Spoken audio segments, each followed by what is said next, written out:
Bienvenue dans le Morning Call. Nous commençons aujourd'hui avec la Gambie. Le président entrant de Gambie, Adama Barrow, a promis de mettre en place une commission vérité et réconciliation. De plus, après le ministre sénégalais des Affaires étrangères, Manka Ndiaye, il n'a jamais été question d'immunité dans l'accord qui a permis le départ de Yaya Jammeh après un long règne de 22 ans marqué par une série de violations de droits de l'homme.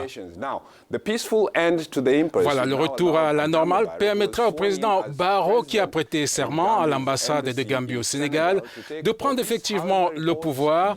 Hier, au cours d'une conférence de presse, il a confirmé qu'il était encore au Sénégal. D'après lui, Yaya Jammeh et son équipe ont concocté une déclaration engageant la CEDEAO, l'Union africaine et l'ONU qui leur accordaient l'immunité.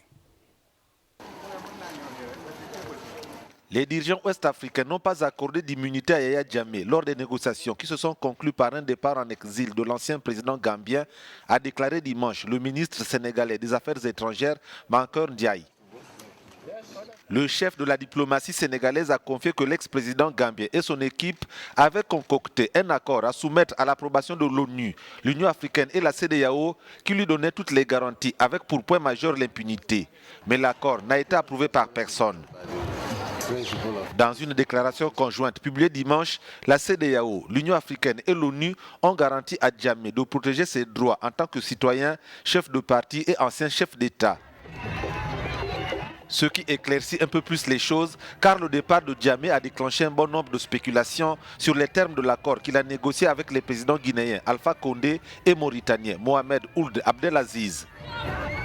L'ancien homme fort de Banjul s'est exilé samedi en Guinée équatoriale après une escale à Conakry en Guinée.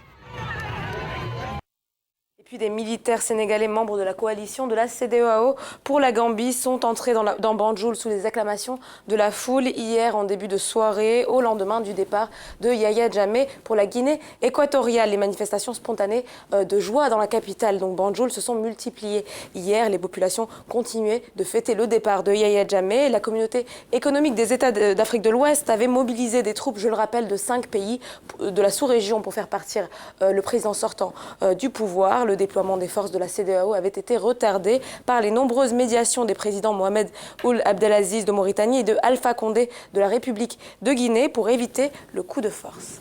Voilà,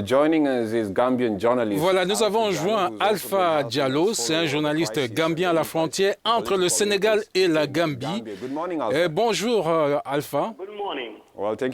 Merci de nous avoir rejoints. Eh bien, cela doit être réconfortant pour de nombreux Gambiens de revenir. Eh bien, peut-on dire que la situation est redevenue à la normale avec toutes les activités socio-économiques, le business, l'école? Yeah, everything is picking back to normal. Voilà, la situation revient petit à petit à la normale. Eh bien, le transport bat son plein, les gens sont en train de revenir petit à petit. L'école reprendra aujourd'hui. Chaque chose revient petit à petit à la normale. Tout le monde est content de la situation ambiante. Voilà, Diallo, quels sont en définitive les défis urgents? Le pays est divisé. Est-ce que cela va créer des problèmes? Je ne le pense pas.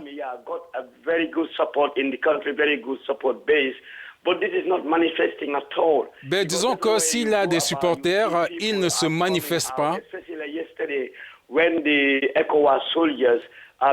Surtout depuis hier, la situation est un peu revenue à la normale, surtout depuis que les troupes de la CEDEAO sont venues. C'est une indication assez claire que la situation redeviendra à la normale.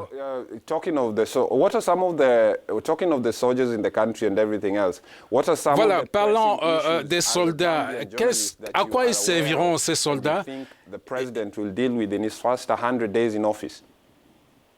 Now, the first pressing thing that the President Jammeh will, do is immediately he comes into office, is, to try to restructure. Voilà, la première urgence sera, n'est-ce pas, de restructurer le pays après le départ de Yahya Jammeh. The parliament, because yesterday his spokesman Khalifa Saleh did have a press conference and where he was making some clarification. Son porte-parole, le porte-parole du nouveau président, a fait une conférence de presse hier pour donner quelques précisions.